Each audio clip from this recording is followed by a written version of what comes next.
Hello, and welcome to the Quality During Design podcast. I'm Dianna Deeney. Not that long ago, I got together with two other people in the engineering and STEM professions, Ann Meixner and Dr. Vaneeta Kaur Grover. And we had an engineering book review and discussion. We talked about two books, To Engineer is Human by Henry Petrosky and The Wright Brothers by David McCullough. This podcast episode is that review and discussion. It originally aired on LinkedIn Live. After a brief introduction, I'll tell you a little bit more about how this discussion group got started. Hello, and welcome to Quality During Design, the place to use quality thinking to create products others love for less. I'm your host, Dianna Deeney. I'm a senior-level quality professional and engineer with over 20 years of experience in manufacturing and design. I consult with businesses and coach individuals in how to apply quality during design to their processes. Listen in and then join us. Visit qualityduringdesign.com. A little bit more background than what I give on the LinkedIn Live episode. I learned last year that I liked reading multiple books at a time, like maybe 8 books at a time. When I started doing that, I started to realize that the technical and engineering books that I would read at the same time concurrently would kind of inform each other. So I would get new ideas and sometimes better ideas because I was reading these two different books at the same time. One book would give me an idea about another, and the other would give me a different sort of idea. So I really enjoy reading these technical books in parallel and together. I've done another episode where I talked about 4 other books where I compared and contrast, or I read these books together and the kind of ideas that I got from it. I'll link to that other episode in the show notes here. I shared that, and it kind of piqued Ann's interest about it. So we got together and I invited Dr. Vaneeta Kaur Grover to talk about To Engineer is Human and the Wright Brothers. That is how this whole engineering book review and discussion event sort of happened behind the scenes. I'm very glad that Ann and Vaneeta decided to join me, not to just try something new, but also they provided a lot of valuable insight. These are seasoned professionals in their careers. They've seen different things, they work in different industries, from each other and from myself. Having their viewpoints about some of the topic discussions that we chose was really invaluable. I learned a lot from Ann and Vaneeta during this discussion, and I think you'll gain some valuable insights too. This book review discussion isn't so much focused on what happened in the book, although we do pull similar themes from the book in order to come up with questions. It's more about our experiences and how we relate the books that we read to each other and to what we're experiencing now and what we foresee for the engineering and STEM communities in the future. I wanted to bring this to you in the podcast because I thought it was a really good discussion, and I'm happy to be able to do so. Without further delay, let's get to the engineering book review and discussion about the Wright Brothers and To Engineer is Human. Hello, everyone. Welcome to a very special LinkedIn Live event. We are having an engineering book review and discussion. Whether you're joining us real time or catching up with us on a replay, we appreciate your presence here. We wanted to link some literature to current day challenges and just to show that engineering and STEM people really do still read books. So we read 2 books for this engineering book discussion. We read To Engineer is Human by Henry Petrosky and The Wright Brothers by David McCullough. We read these books together, so either concurrently or one after another. And we find that if we read particular books, those books are going to give us ideas and some new perspectives.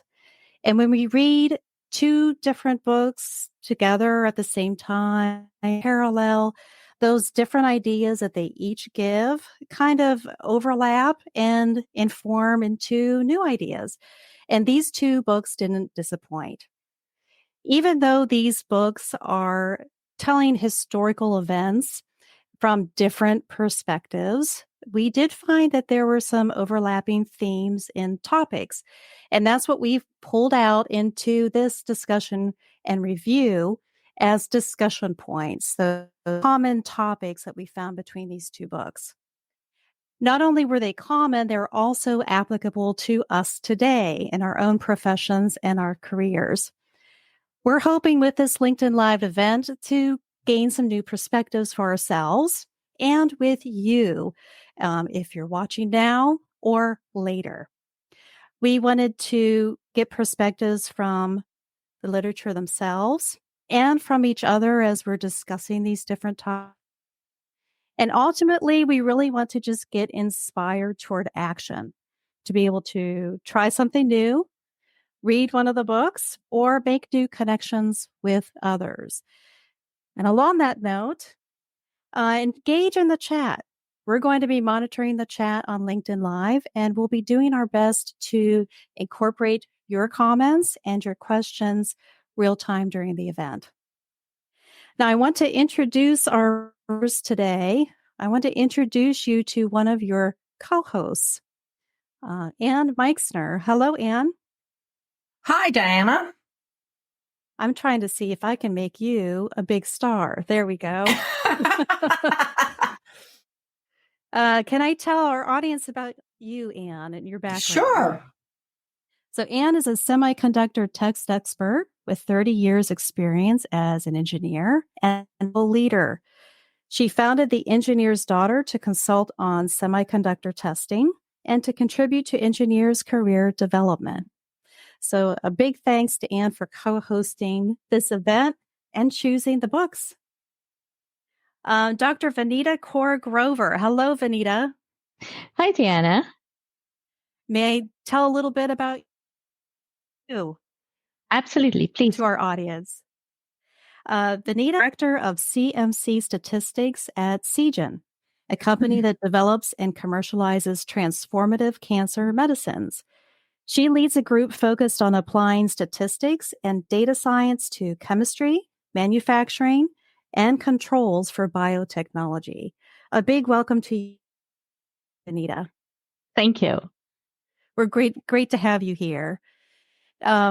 A note that Ann and I are both engineers, and Vaneeta is more in the sciences and STEM. So this will add additional perspectives to our topics today, which I'm looking forward to. And I'm Dianna Deeney.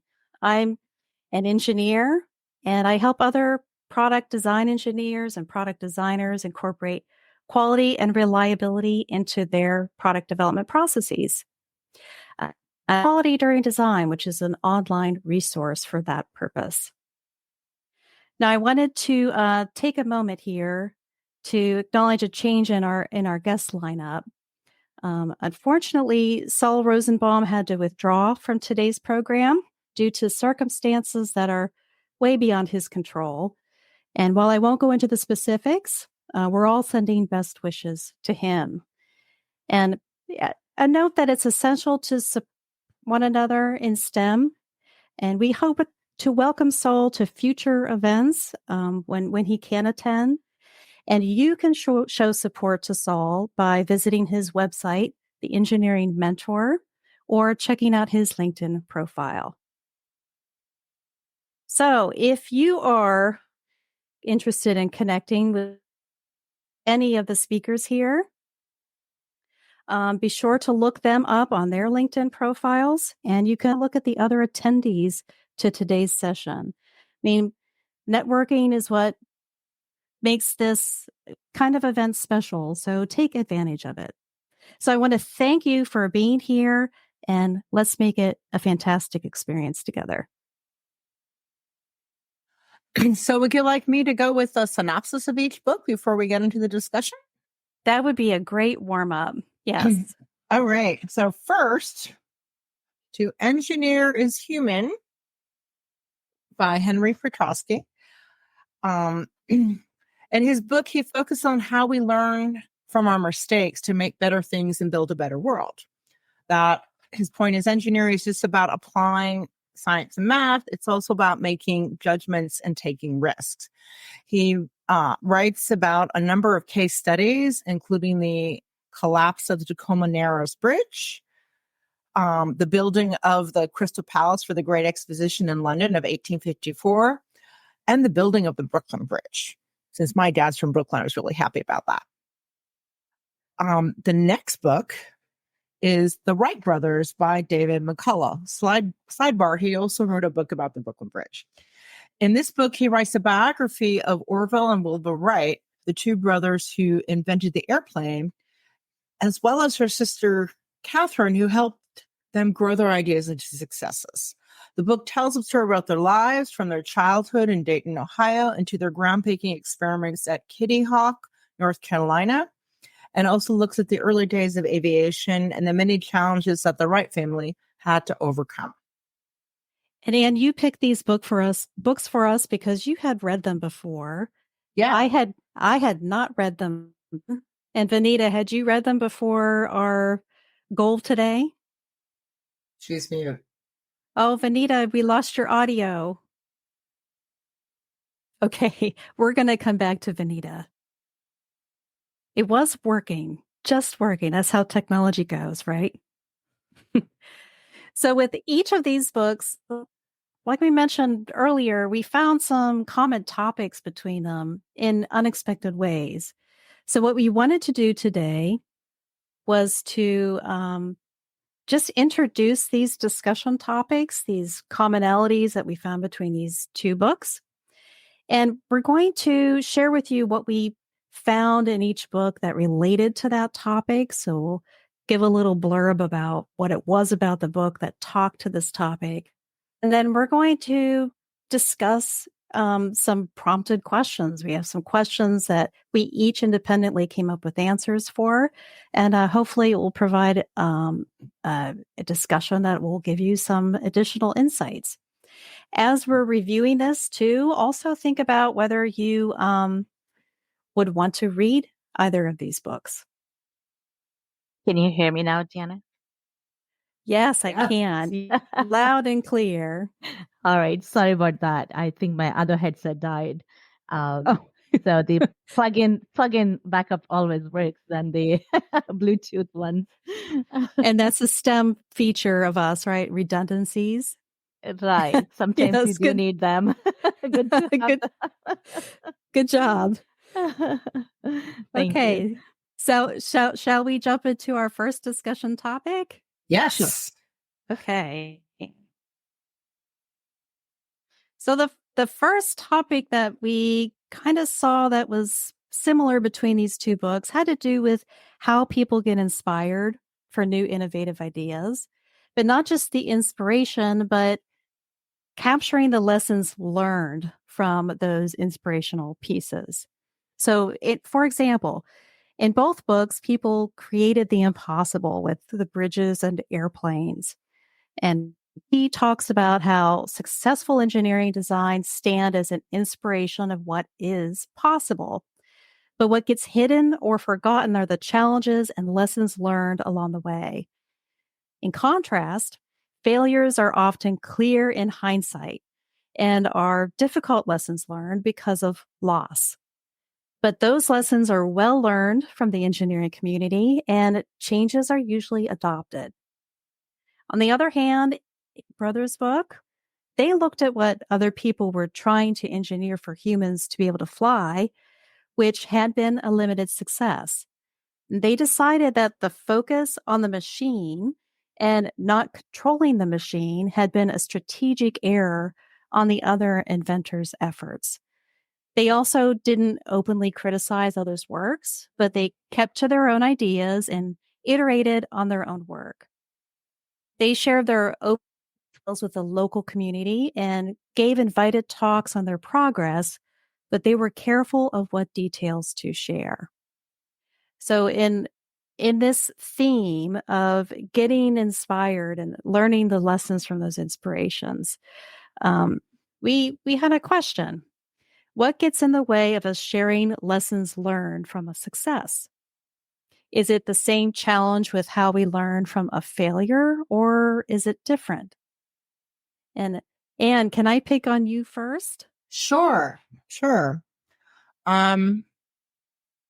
So first, in lessons learned from a success, when I worked at Intel for over 20 years, and there was we had internal conferences where you could share, but also, I submitted some of our successes or technology externally. And there was always this, why should you share this success? Are you sharing are you letting other people know how to do that and stuff? So, I mean, there's sort of this balance of, sharing, hey, here's what we did, and here's what we found that was successful. Here's what we like, oh, this didn't work. Here's what we do differently. And are you tipping your hat too much to your competition? And it's that balance of, well, did you share everything? Right? That's why a lot of corporations have legal reviews. I think,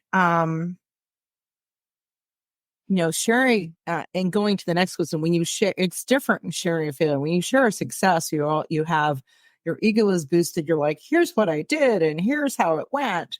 But often when you tell the sort of end story, you don't tell about the sort of securious classes that you take to get there, right? You always talk about things in a linear fashion, like, oh, I did this, this, and this, and you may leave some things out. And I think sharing failures is a harder on the engineering ego. And it depends upon, does your corporate culture or your organizational culture have, all right, let's do a postmortem. And a postmortem is done as what went good, what went not so good, right? What would you do differently? And so if it's taken in that notion of, well, we're going to learn from this, both from the successes and for the things that weren't so successful. And so if that's instilled there, I think, but, I saw very few sort of senior engineers share, oh, I really slipped up. And I had, one engineer of mine, Tim Frodsham, like shared a bunch of stories because he said, we're not doing our jobs right, because in terms of data sharing or questioning our management when they ask for something. And so that always struck me as a sign of someone who was very mature. So I think part of sharing failures is being mature enough to know, I need to let people know that even as someone experienced, I tripped up, and here's how I tripped up, and here's how I think we should all move forward so we don't make those mistakes. So I'm hearing that the innovators and the engineers, a lot of sometimes ego gets involved when it comes to explaining your success and your failures. Now, John McClure made a comment here that lessons learned aren't shared due to competitive reasons. And I've certainly seen cases like that where there's intellectual property that doesn't want to be shared, and success can be wrapped into that. And John also mentioned, I'm going to show his comment here. So I was in the oil industry for 10 years, and what I observed was a reinventing of the wheel because everyone who had come before wanted to capitalize on their intellectual property for a competitive edge. And those who came after had to build their own version rather than build on the existing.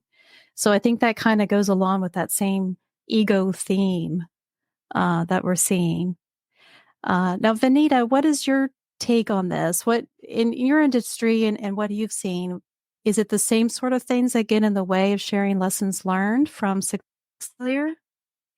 Before I do anything, I do want to read a disclaimer that the views that I'm expressing today are purely mine, and they do not reflect the opinions or beliefs of CGen. So I just want to make sure that these are all my personal views and beliefs. So I think to me it depends on who the audience is, where you are sharing. All right. If you are sharing within a team, within yourself, I think we share a lot more failures and we celebrate some successes too, because, failures is a stepping stone for success, right? So you want to always acknowledge what you have learned from that particular event, or, what didn't work. And going to your point, and you would do a postmortem at the end and see what the successes were and what were the things that we could do better the next time. And I think in some ways, there's also a little bit of mind shift, I think, needed in ways that we celebrate successes. We say we did good. But when you talk about learnings, you always go back to the failures. What did we learn? How can we do better? I had a manager one time, and he said to me, "Why do you always ask for a feedback on what you're not doing good? Why don't you always ask me a feedback on concentrate on what you did good? Let's celebrate that, and let's see what you can do better and how you can do better." So I think coming back to the point that it really depends on the audience. If you're going to be sharing, let's say at the conference, or you're publishing it, you don't want to talk about all the different iterations you went through to get there. You would talk more about the successes, and then it gets capped by the legalities involved in it, right? Our legal departments in the companies, how much IP you can share, how much IP you cannot share. So going to John's point, there's that much limited information in terms of IP that you're allowed to share out, both for the successes and the learnings. I do want to read out Nelson Mandela's note, right? He said, I never lose, I either win or learn. So he's always celebrating the success, or, sharing the success and learning from that, or there was a learning, there was never a failure. I like that quote. That's applicable too. Yeah, and John added another comment that he really wouldn't call this kind of thing an ego either, because most engineers work for a company which has many motivations other than the advancement of technology and the engineering profession, and they typically necessitate rules disclosure of intellectual property, particularly to competitors. So I can see all of those kind of things going on. And with failures too, we're talking about intellectual properties with success. With failures too, there's also some liability concerns about it disclosing a failure. So there's some of those kind of attitudes also. In Petit's book, To Engineer is Human, he talked about the glass house, the Crystal Palace, and how there were a lot of things that needed to be overcome, challenges and engineering challenges that needed to be figured out. And they did it, and it was a success, and yay, let's move on. So I think, Vaneeta, a little bit to your point, asking for feedback on what worked well is to make sure that you're getting the good balance of both, that you're stopping to recognize what did work, not just what didn't work. Would you agree? Yeah. Okay. I think we can move on to the next discussion topic. Is there any other comments about this particular topic that we discovered? Okay. All right. The next topic that we kind of discovered between these two books that overlapped and got us thinking differently about things is just due diligence in STEM. So this is about innovating and taking what we've already known and using it for a new purpose or to develop something new. In Petrosky's book, he challenged the traditional view of engineers as rational and infallible. They're portrayed as being humans inspired toward innovation, which I think we all realize that, but many people that aren't in engineering may think a little differently about that. So engineers may base work on successes of others, and failures are a reminder that they innovated too far, too quickly. Failure conditions help all engineers understand more fully what some apparently did not. And that kind of ties in with what we were just talking about with learning from our failures. In the Wright's book, the Wright's initial trials were based on the experts before them, and they took a wide approach to gathering what was known about flight at the time. Through their first trials, they realized that the experts were wrong, and they needed to abandon their initial assumptions of what would work and start from the beginning on their own. So this theme sort of ties into, we stand on the shoulders of giants. Do you think it's more difficult or easy to practice this kind of due diligence, researching the baseline of what you're innovating from? Is that easier today compared to the early 1900s? And Vaneeta, I'm going to ask you to start with this one. Sure, Dianna. I think in some ways it is easier now because of the availability of electronically filed documentation of what has happened before now. So you can sit in we can sit in our homes and do a Google search, or go to Google Scholar or libraries that have a pretty good journal articles and stuff available at the point of a click in some ways. So I think researching has become a little bit easier, more accessible, because before then you had to reach out to the librarian to make a request for an article, and it'll take about a month to, get photocopied and shipped from the place where it is available. So I think in that way it has become easier. One of the other things I believe what has enabled not only looking at what has been done before, but researching and doing what you want to do now. Right? If you're building a new model, or if you want to build something new, there are more simulation softwares available where you can try and play around with things in the software to see, is your design going to work? Is this model going to work? And given the computer technology advancement, we can do it much, much faster and much easily. So, and then, the other thing is also there are more available, the risk management software. So when you're looking at the due diligence, or when you're looking at risk, it kind of helps you in making sure you have looked from all aspects and you have not missed anything. So I think it's become easier in that way, availability of online documentation or electronic documentation of things and simulation software. Yeah, I like your point about the simulation software, because there's a lot of baseline knowledge that people built into those systems already.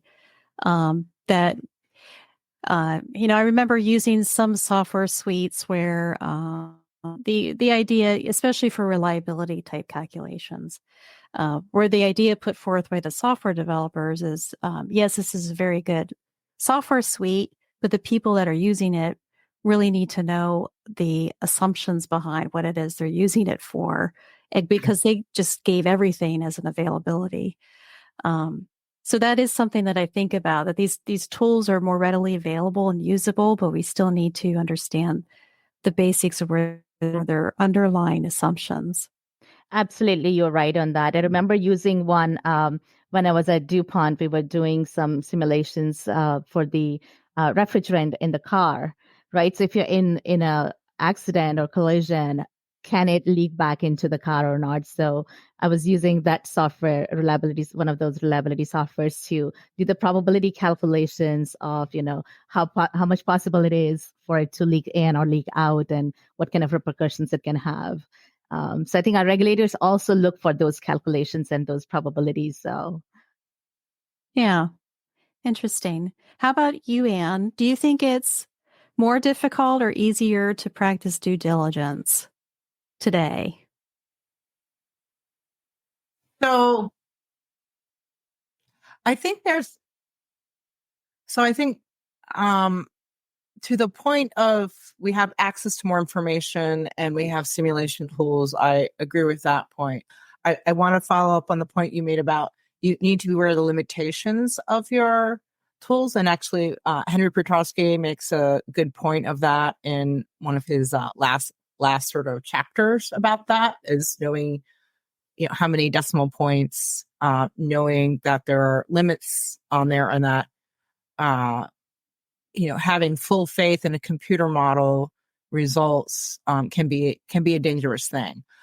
I think there actually are some challenges that they didn't necessarily have in the 1900s in terms of the speed that people want to apply a new technology or make iterations on that or change processes for the maintenance of infrastructure. In fact, sometimes the so focus on innovating things, people forget that you need to take care of things, and that in making your case to your management, it's we need to do this. Okay, we need to make sure you set aside the people to also maintain this once we deploy it, or have methods in place to do that. And I think sometimes the push for meeting a schedule can put pressures on to maybe ignore something that looks a little off. And I definitely know of some cases in Intel where someone saw something in first silicon on a design, like, well, maybe it's just here, and it turned out to be a significant issue that had implications in manufacturing tests to mitigate it, and eventually they had to rip out a circuit design and put in a new one to mitigate the whole thing. But it's Wow. So I think there are a lot of stories about that, and I think that's the tension that you have, and I'm sure those tensions existed in earlier technologies. And in rereading Petrosky's book in particular, it was like, well, we need to have safety margins, and how much safety margin. And when you went and talked for the railroad, they talked to several different experts, the British government, and they found people had numbers all over the place. Right. And so, how those numbers are based, what's the data behind it? And there's a certain aspect, at least in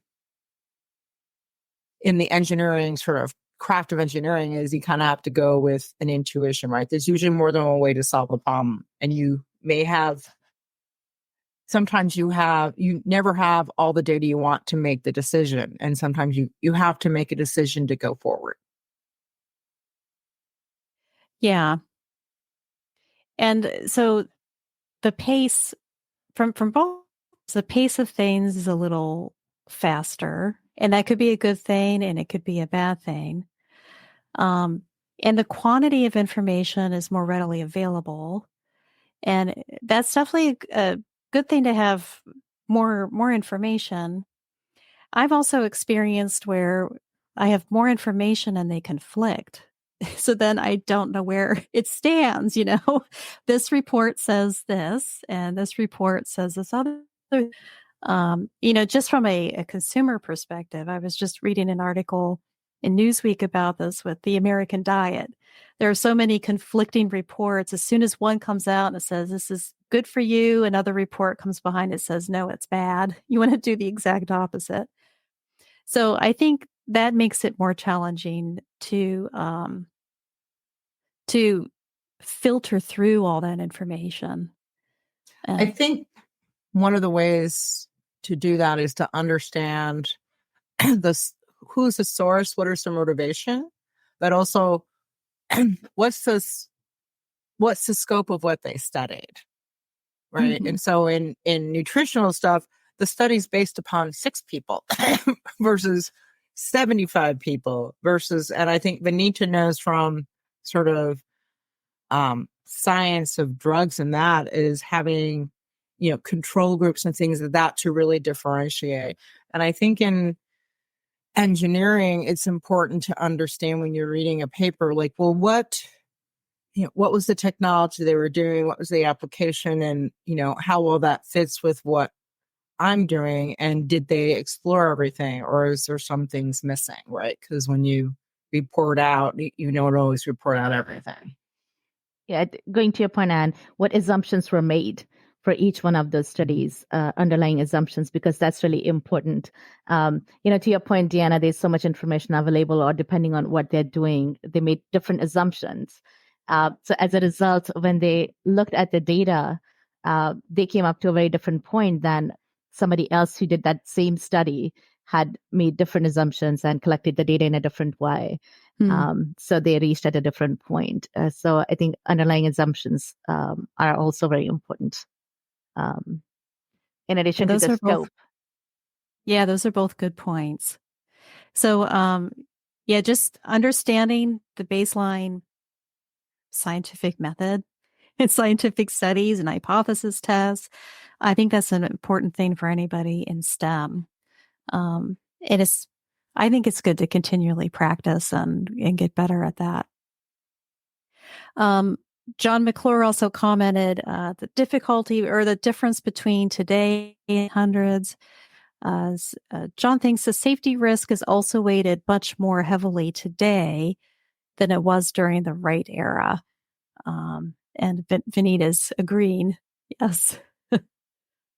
I think that's what Henry's also talking about in his book, Engineering is Human, right? He goes back to the cost of human life and everything.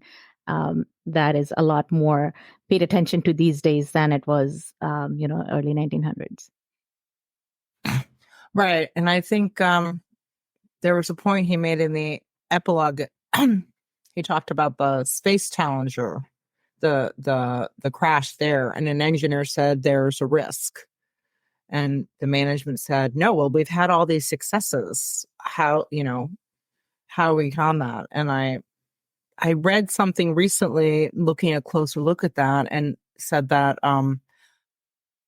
NASA was such a data focused thing there that that having that gap, well, we don't have the data that really proves that. And someone, Feynman said, well, when you don't have the data, you use rational thought. You reason it out. You say, what could the potential risk be? And so that goes back to what data do you have? And also, where are the gaps, and what kind of assumption, how do you fill in those gaps to make a decision? And in terms of safety, right? We've this brought us back to Petrosky's, it's hard to learn from success, right? If you're always successful, you don't necessarily know where the points are, because when you design something, you can't always look at all the different aspects. And sometimes engineers focus on a certain aspect. And I think when reading over the review of the Comet, the first jet airplane, and what the risks were, and they had focused on this, but they missed this other part, but it took them a long time to figure out. It was only from the failures that they learned what that was. But the other thing he pointed out was, even though it took them a while to figure that out, every time you go look at a failure, you keep making improvements, because you notice this other things like, oh, I hadn't thought about that, and I'm seeing this risk here. And so I think part of due diligence goes to understanding goes back to learning from the failures, and how the Wright brothers learned from their failures from their experiments. So like, oh, this isn't quite working right. What do we have to, what has to be done differently? Yeah, good points. Do you want me to introduce the next topic? I'll introduce the next topic. Okay, great. So topic 3 was the transfer of knowledge from other disciplines. And a great example in To Engineer is Human is about the famous Tacoma Narrows Bridge, which undulated dramatically, to the point where thrill seekers would go on it and to experience a roller coaster ride. And it failed from a crosswind while it totally failed from crosswinds while a scale model was being tested at University of Washington to figure out what could be done to stabilize it. It turned out another expert who was from an aeronautical engineering identified what the problem was and created the mathematical expression that as a slender bridge, it started, was acting like an airplane in the wind. The Wright brothers' skills and knowledge of bicycle riding and machines actually transferred very well into the development of the airplane, because they understood, balancing as you move, and the need to, as the rider, control your bicycle, transfer to like, hey, we need to make sure we understand how to control this machine. And that's going to take lots of practice. And compared to the other people trying to make airplanes, they did lots of trials and it wasn't just testing the technology, it was understanding how to control this vehicle, where their competitors were so focused on, I need to build this machine. They didn't think about having the experience as a pilot to control the vehicle.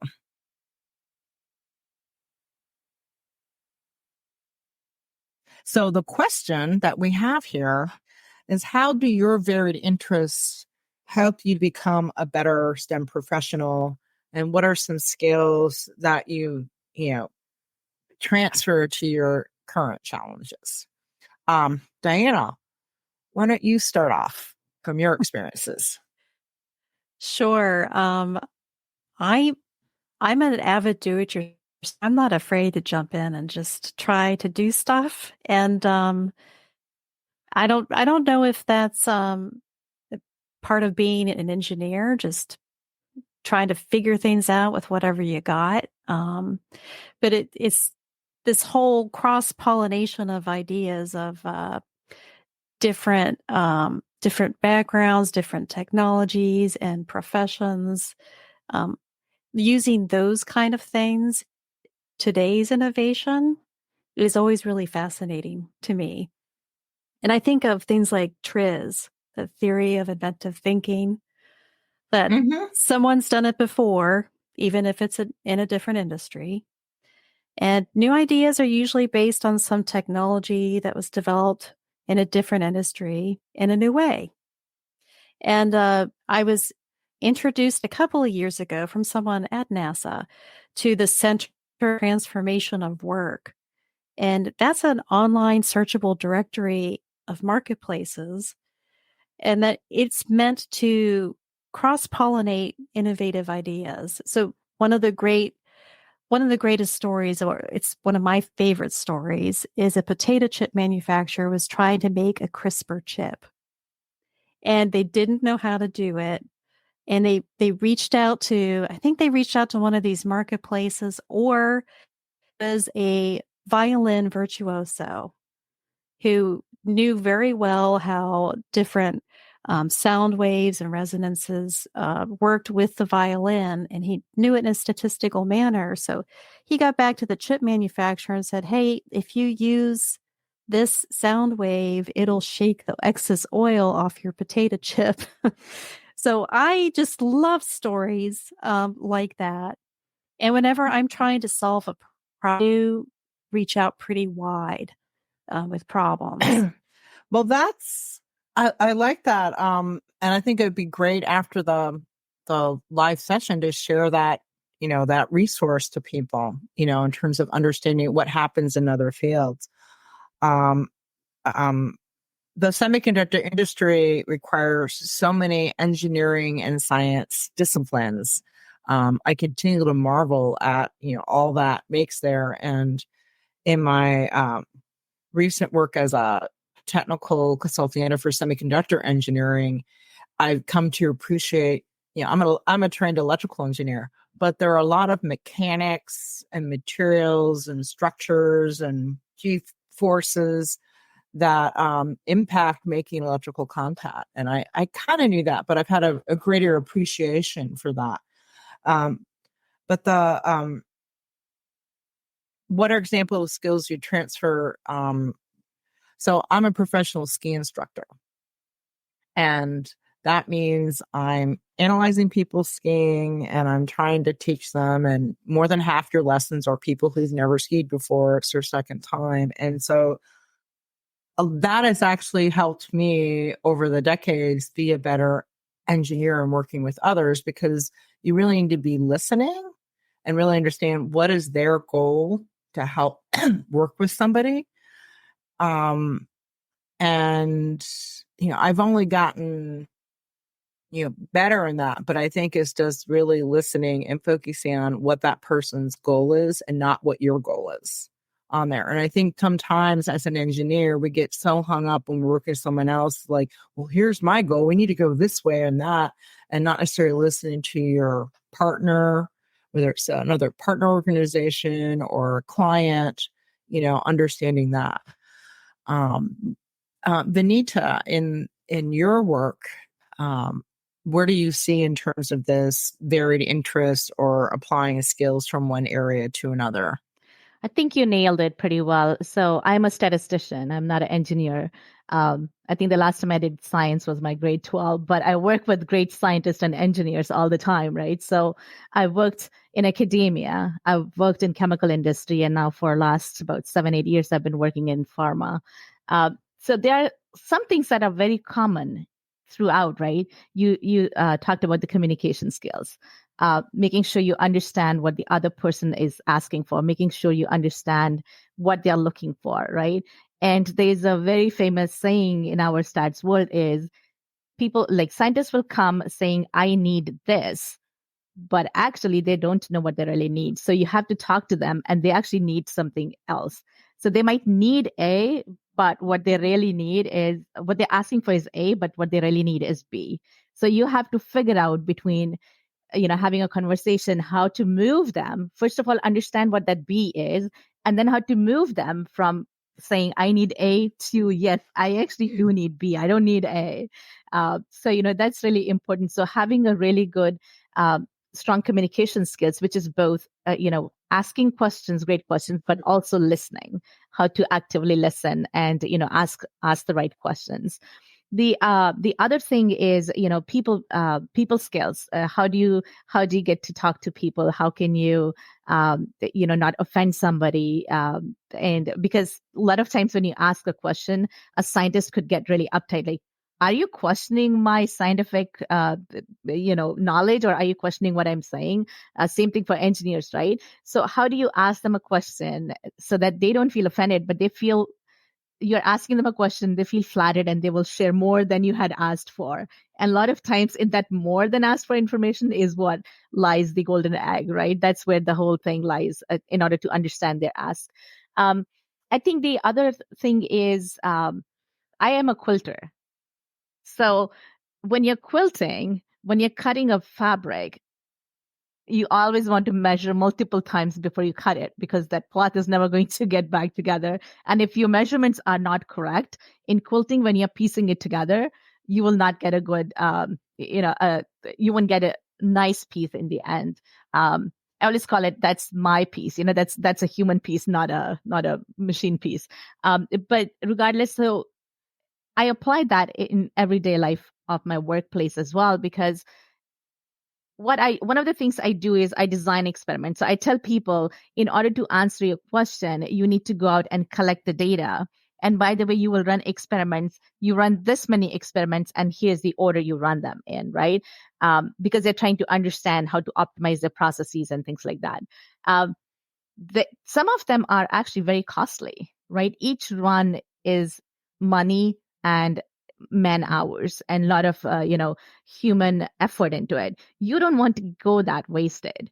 So what you're going to ask them, how many runs to do and how to do it, you want to think really ahead of time and think properly so that you're not wasting company resources. So I think those are some of the ones. The other thing I would say is I'm also a master black belt, Six Sigma master black belt. So some of the things I learned from there are more around problem solving. So I apply that actually even in my day-to-day life when I'm sometimes, I'm trying to get some point across. I'm trying to understand what my daughter is really trying to do there. I apply those problem-solving skills to, okay, so let's try to understand what are you really doing here, or how are you doing it? So I think those are some of the other skills I would say that are really, cross-functional in a way, and they come in handy from different interests. Yes. Now, Vaneeta, you said black belt, and I thought you were going to go a different direction. And I thought, wow, she quilts and is a black and a statistician. She's so cool. I mean, you're still cool. Thank you. So I thought we could move to discussion point number 5. because I thought that would be a great one to wrap up on. Sounds good. So, how do you iterate in STEM from small scale to large and test iterate cycles, which keys in well to Vaneeta's last point about design of experiments and one in particular order. And, there's a great example in To Engineer is Human about the Crystal Palace and how going from a small greenhouse that was built and how to iterate that into larger structures. Same thing with bridge building design. And one of the points about the Crystal Palace was the engineer designer took advantage of, because it was built up quickly and was able to and took up a sort of unit intervals of what was manufactured, what was the largest glass plate. And I really marveled at that, right? Knowing what those limits are. Okay, how can I use that on there? And the Wright brothers, well, they did tons of iterations on their prototype planes, and some of them took months. They did a lot of test flights and made changes there, right? So some iterations were longer, some iterations were short. And I think as they progressed in their understanding of flight, they got shorter. So questions. In your industry, is your industry more specific to small to large iterations or sort of test iteration cycles? Vaneeta, let you go first because you're in pharma. You just talked about doing tests. Yeah. So actually, this is very important for us, right? Because anytime you are innovating or you're coming up with a new method, it's always in the lab. But when it gets approved and when you are ready to manufacture, it has to be on a pretty large scale. There are different ways we do it. We have what we call as a scale down models. So we would validate some models on a small scale and we would test them to compare it to the large scale that they are giving similar results or they're transferable, right? Because, for example, if you have you're mixing something in a small beaker, you cannot mix it at the same speed when you're mixing in a 20 liter, 50 liter, 150 liter reactor. So some of those conversions, of course, play into place. But we oftentimes would work with our scale down models if you're trying to troubleshoot something, and then see how that translates to the large, to the full scale. We don't often reiterate between both, the back and forth between small scale and large scale. Initially, we might do a few experiments to make sure that our scale down model is good enough, but then we stick to the scale down model if we have to troubleshoot anything. Okay. Dianna, I know with your focus on quality, design processes, how to get and reliability, I'm curious what your experience is in these different type of iterations. I've seen both. I work a lot in medical devices. So there is a lot of test iteration cycles that happen, and not so much the small to large scale iterations, just because of the nature of the devices. And as we talked about the safety factors that we're trying to validate against. Something that I think about with consumer electronics is I know that there's test iteration cycles within those products too. But when we get into software and the consumer electronics, I see some evidence of field use as part of that design iteration. So, well, let's do this iteration and release it to the public and see what happens. And that's just a different level. Maybe there's no safety concerns when industries do that. That's not really something that all industries could do. But it's just, I guess it's highly dependent on what it is you're developing, what the safety factors are, and then understanding your risk and the uncertainty around the risk when you do that kind of stuff. Right. Yeah. I think in the medical part, the whole risk, is similar to some other things where you call functional safety sort of in aeronautics and in automotive. applications where there's that. The semiconductor industry is right. We have, we're making really tiny devices, but we often produce them on a large scale, and they're actually made in very large factories. And there is, I worked in technology development for over 20 years, and we talked about pathfinding, and there was sort of proof of concept, and then, well, let me do a smaller scale. Let's try out one machine. But there was always, there was always this learning when you put something into high value manufacturing.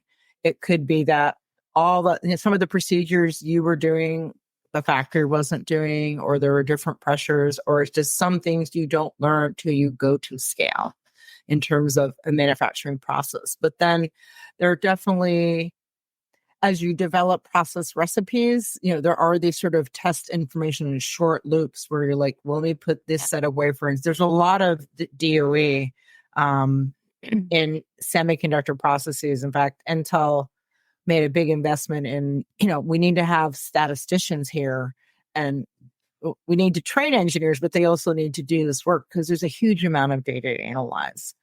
The in-field use is also something that's very looking at in the industry in terms of, there's a new sort of emerging area in semiconductors called silicon life cycle management, recognizing that there are things we may have to modify out in the field, or there's learnings you can have in the field to feed that.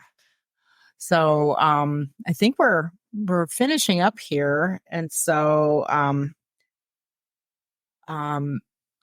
we should probably wrap up with our reviewer recommendations and sort of number of stars. I'll go last since I recommended the books. I'm obviously a little biased. Vaneeta, why don't you go first since you're the non-engineer here? I'd be curious what you thought. I enjoyed reading both the books. I was telling Dianna that it's been a while. I actually sat down and read a book, and definitely a book like this. I enjoyed reading both of them.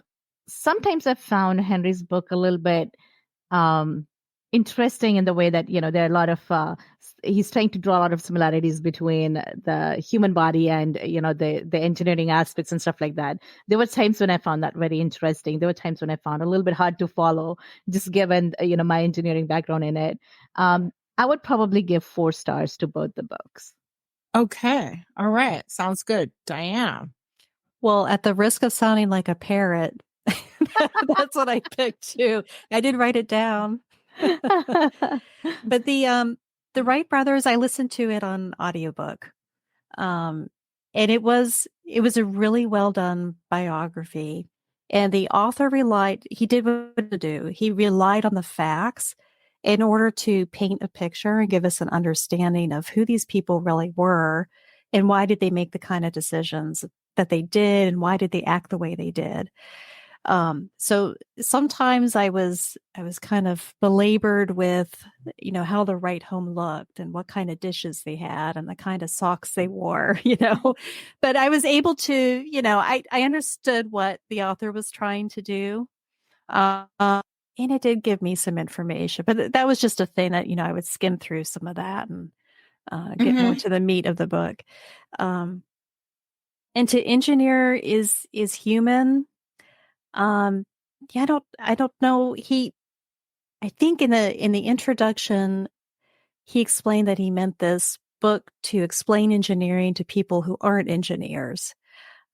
So I could see where he was going with a lot of the stories, knowing some of those historical events. I knew of them before through other books, but he took a different angle or talked about different details about it. So that was very interesting. But I didn't really find any big aha engineering surprises, which I guess is a good thing if I'm an experienced engineer, right? So I gave both books 4 stars also.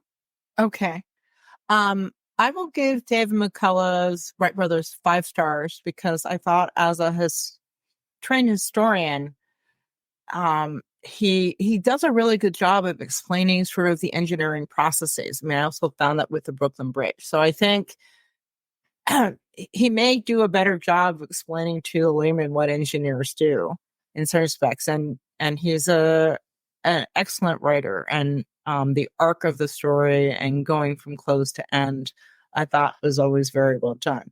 I think to engineer is human in rereading it. I mean, I think for engineers, it validates their experiences. And I think that's why I agree. I'll give it a 4-star because sometimes it's not always the easiest to read. Sometimes his prose is a little dense, but I think he makes so many excellent points. And I've read some of his other books, and some of them, I think are more successful in explaining some of because he talks about something more specific, like the evolution of everyday things. I still remember the story of the zipper and the investor waiting 20 years, and no one would do that today, right? But we have zippers.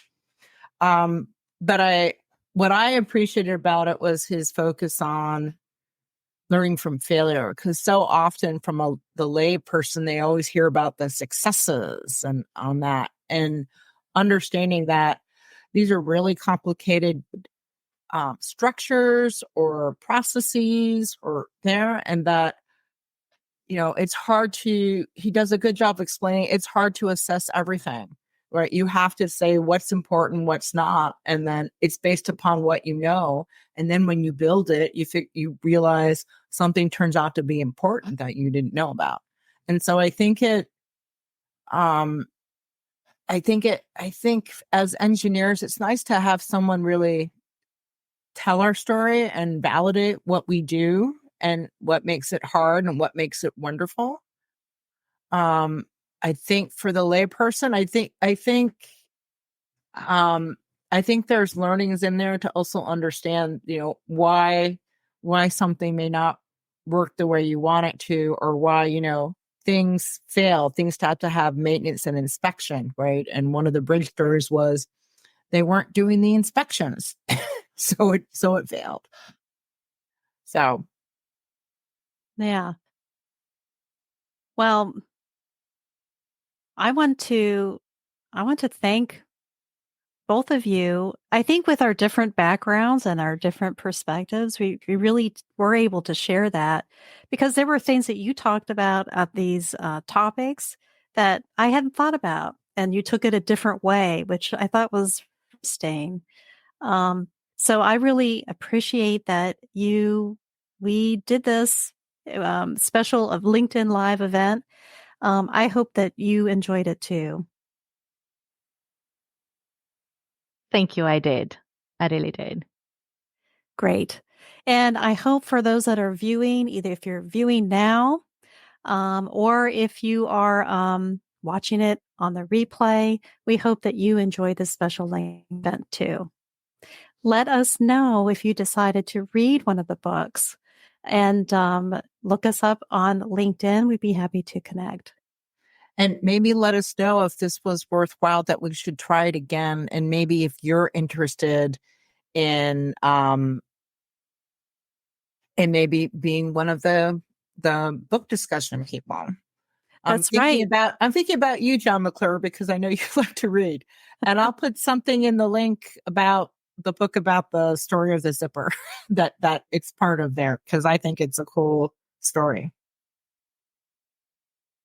That's great. Thanks, Dianna, for reaching out. I really appreciate it. I really had a lot of fun reading both the books and joining you both today for the discussion. Great. I'm glad to hear. And thank you, Anne, for helping to co-host this event. Yeah, it was a lot of fun. I hope you enjoyed our book review and discussion.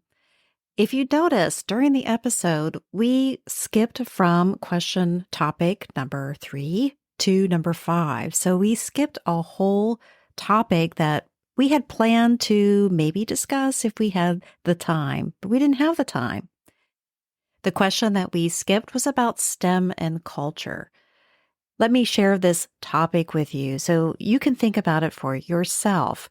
If you read these books, if you have read these books in the past, you can think about STEM and culture as it relates to the books, and then also to how you're experiencing your engineering and STEM career.